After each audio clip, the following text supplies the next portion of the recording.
Hi, I'm Greg Vi. I'm the head of Global Sports Marketing and Entertainment with Gillette and Procter & Gamble. Greg, why did Gillette decide to enter the esports arena? We've been looking at the esports arena for about 3 years now. We were in a lot of sports gaming before. We've had some good partnerships with EA Sports around the Madden franchise and some of the others. And we took notice of, you had to take notice of the community and the number of fans that were flocking to esports. And we wanted to really understand what it was about, understand the fandom, understand the community, and understand why the popularity. And we did some deep diving, we did some research, we participated in some just test and learn events to really get a feel of if we needed to be in it, another, if we could belong. So what are some similarities you've seen between esports and traditional sports? I guess the competitiveness. It's a hugely competitive, and I'm not sure the general public, if you're not into it and you're not a fan, understands just how competitive these athletes are. And I think it's another thing that people have to realize, these guys are athletes. I mean, they're very, very, very talented and skilled. Leading into my next question is, how are you treating pro gamers in comparison to pro athletes, and is there any differentiation? I'm not treating them any different. I don't treat our guys here at TSM any different than I treat Thomas Mueller or Antoine Griezmann or even Neymar Jr. They all have their particular talents, they all have their particular skills, and they're all athletes. And so that's the thing that we do, is we treat everybody the same. What are your thoughts on how the more traditional sports model both Riot is taking with North American LCS next year and Blizzard is taking with Overwatch League? I'm watching it. You know, we are obviously involved with TSM and with League of Legends. The Overwatch League is something I'm watching closely as well, because we are sponsors of the New England Patriots. They play in Gillette Stadium, and they're owned by the Kraft Group, who also has an Overwatch team. So we are kind of educating ourselves in Overwatch as well, and just trying to see, is that something, an avenue we need to be in? Do we need to be taking it? But one thing we do have to do is be aware of it and look at it closely. How do you see the franchise mode, as well as having home cities for Overwatch, potentially attracting new fans to esports?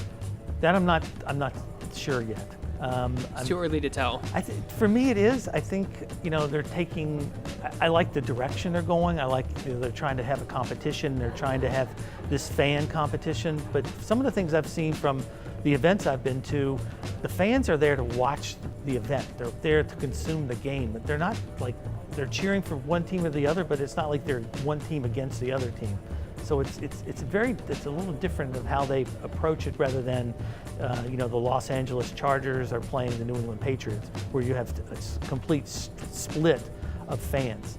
I think these fans appreciate the moves and understand the game, rather than understand the competitive, or not the, I guess, the fan area of it with one team against another.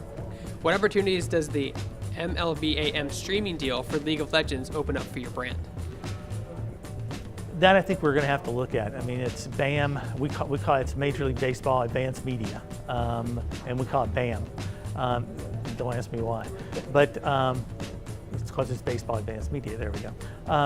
We're looking to have to look at that and see if it works and how it does, and also it tends to be what the cost is actually. But I think from my experience with BAM and with this media group, they're really talented people.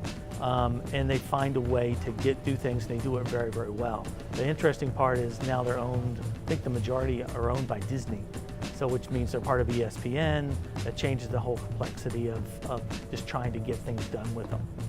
Now, there are a lot of competitive games right now surfacing in the esports market. How are you selecting which games to focus on? We have that almost dictated for us by being part of Procter & Gamble. Some of the most popular games are shooters. And we just, as a philosophy of Procter & Gamble, we cannot enter that genre. So there's games out there that Counter-Strike and Call of Duty and others that we just cannot, even though we have great appreciation for them and they're talented players, we just can't do it as a brand. So that's why League of Legends fits so well. Even with Overwatch, I mean, we're not involved in it.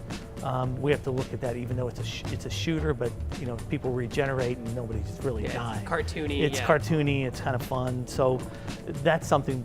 But again, being part of a larger corporation, it's hard to kind of get the kind of green light to go on some of those things sometimes. What are you learning when it comes to connecting your brand with esports fans in a positive light?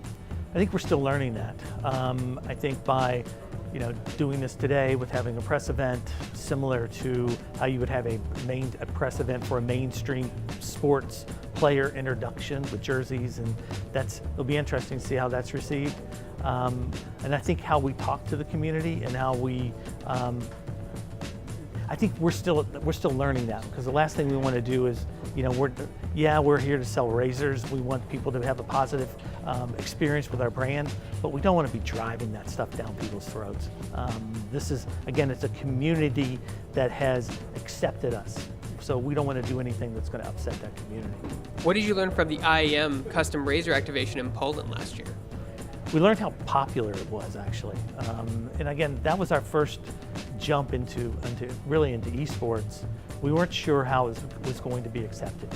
And I think us having the 3D printers there, us giving a chance for people to customize their own, I think they really, really enjoyed that. Also, what we saw too is a lot of booths had a lot of interaction with fans. There were things for sale. There's obviously things going on, but nothing was. I think we probably had probably the best interaction back and forth between the fans. And plus, we had Expeke in the booth as well. He was having opportunities to play against fans. He could do autographs, a lot of selfies, obviously. But it was a really, really good experience. We did learn a lot about the consumer there. What are your broader goals when it comes to the Gillette's place in the esports community?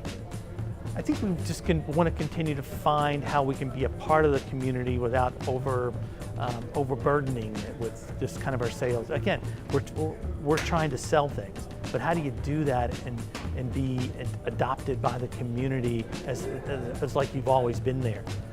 We look at our mainstream sports. And I think I said earlier today, we've been involved in mainstream sports for over 100 years. So no one asked me, Greg, why are you sponsors of FC Barcelona? Why do I see your signage at the NFL? Why are you part of Major League Baseball? No one ever, or why are you part of the Olympics?